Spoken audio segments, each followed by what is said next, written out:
Hello class, Nevada History, Dr. Stevens. My name is Sam Flakus, and for my field trip today, I decided to go to the site of Adele's, which is where I spent some time back in April to try to save it, and the gas station who decided to buy it for use as a parking lot didn't give us a whole lot of time to do anything about it.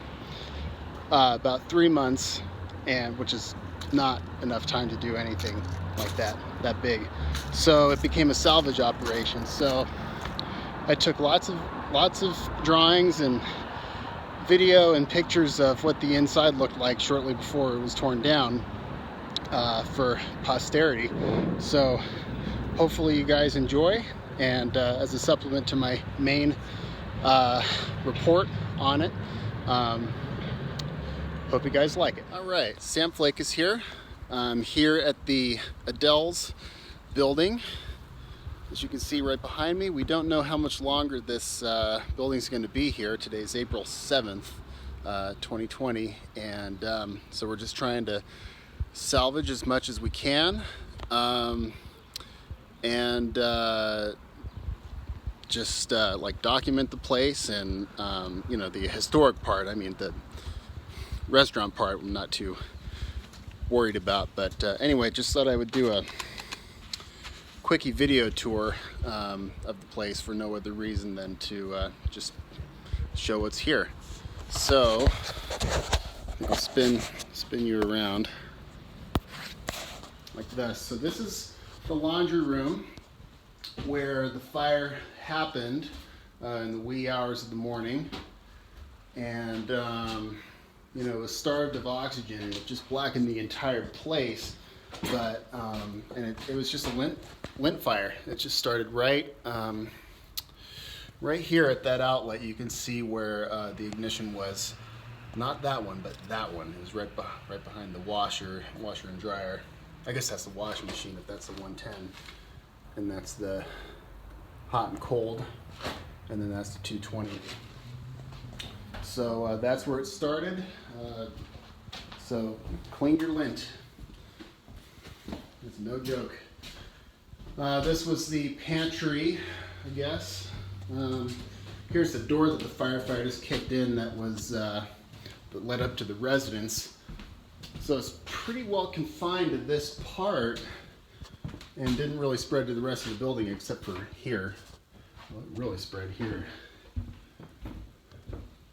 Yeah, and so this was all the stuff that got smoked out.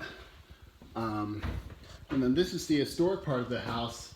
This stuff made it just fine. I mean, some smoke made it through to this part, but this is the addition to the original house.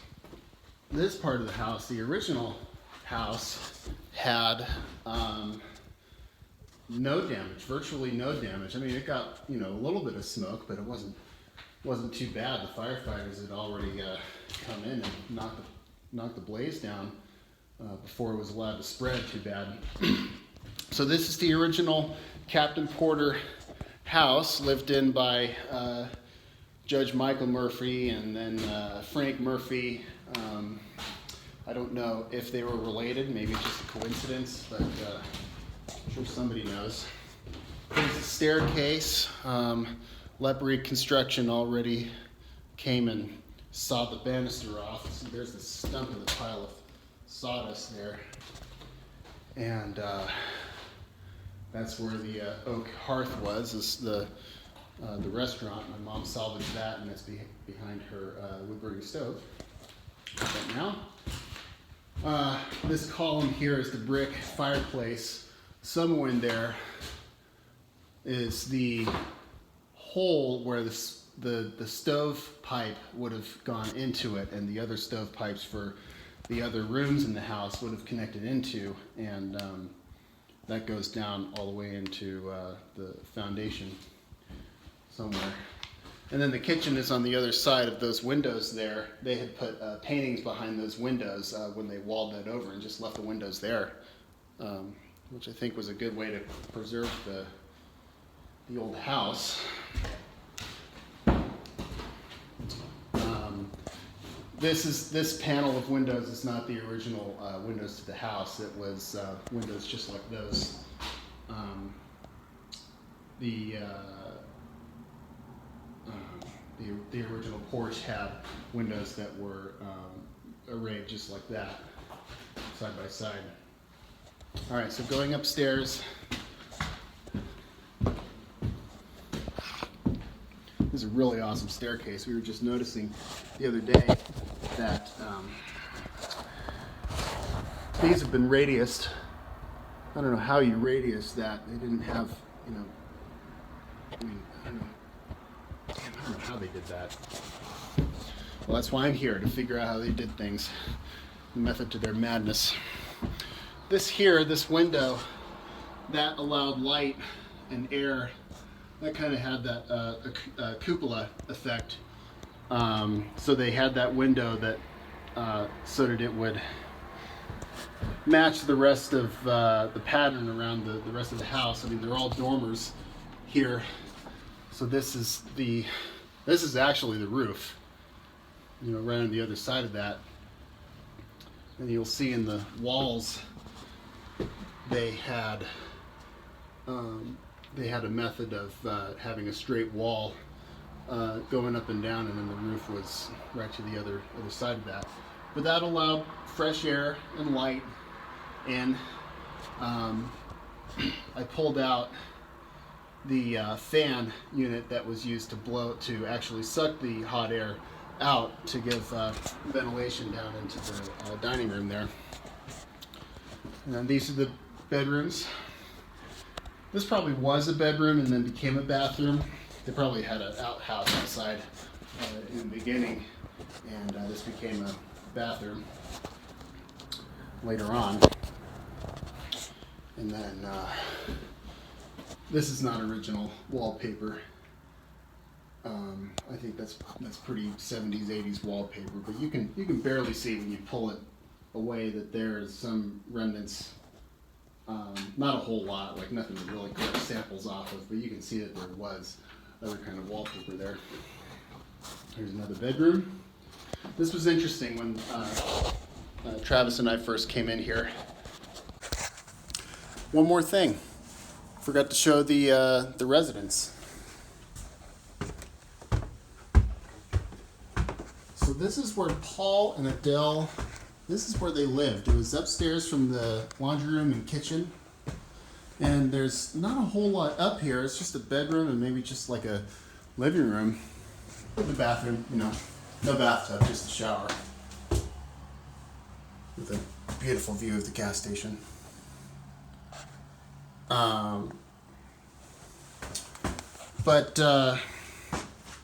This is where they lived, and it was actually, considering the fact that you had a professional kitchen right downstairs, seemed like it was a pretty okay place to live. Right in downtown too. I mean, you have access to everything. And then this was their main vestibule, I guess, to get a good view of the city. I mean, without that that canopy there for the gas stations, you can very clearly see the federal building. And if it wasn't for that, you'd be able to see the Capitol. But you had a clear shot of the V&T shops from here, from this angle. It's for a time, and this is the roof. This is how you get up here. And this is how I'm able to study the Captain Porter house.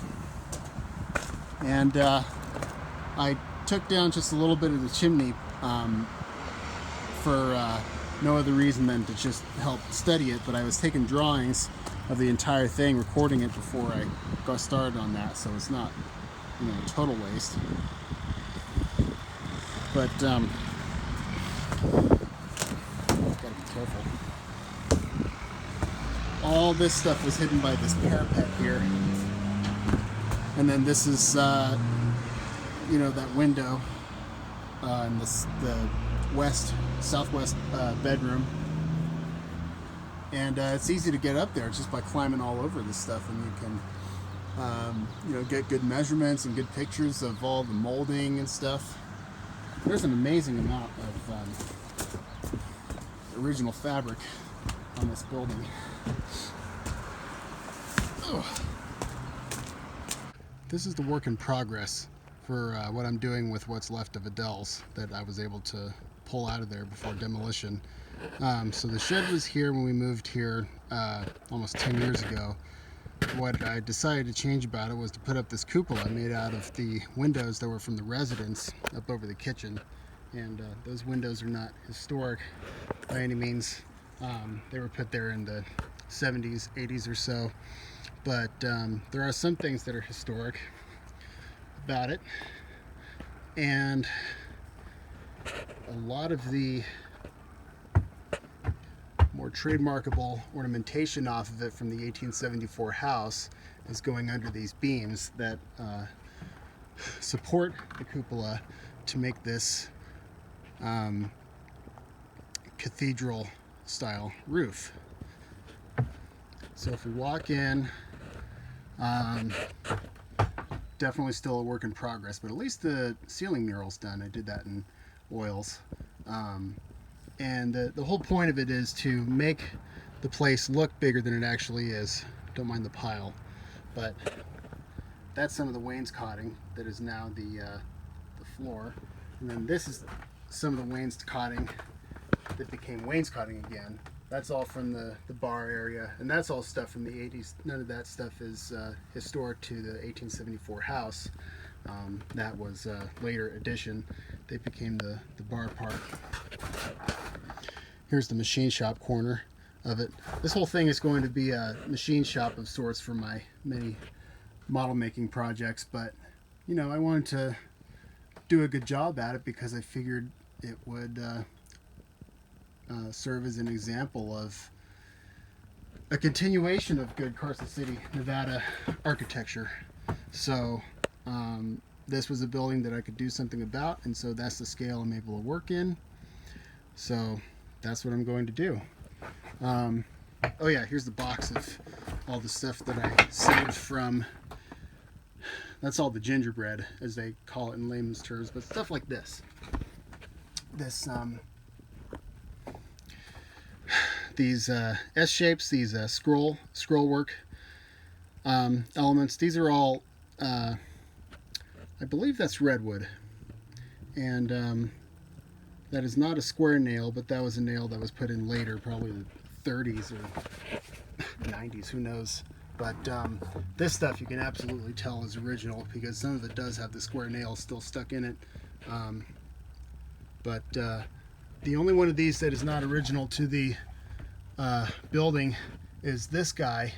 That was a double made in the carrying on a theme of the rest of the brackets that were made for the piazza out front. And I actually pinpointed the book that came from, the guidebook, the pattern book, that's what it's called. And I was able to pinpoint that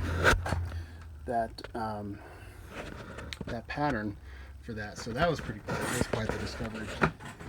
But we believe that stuff was made in the V&T shops on their steam-powered scroll saws.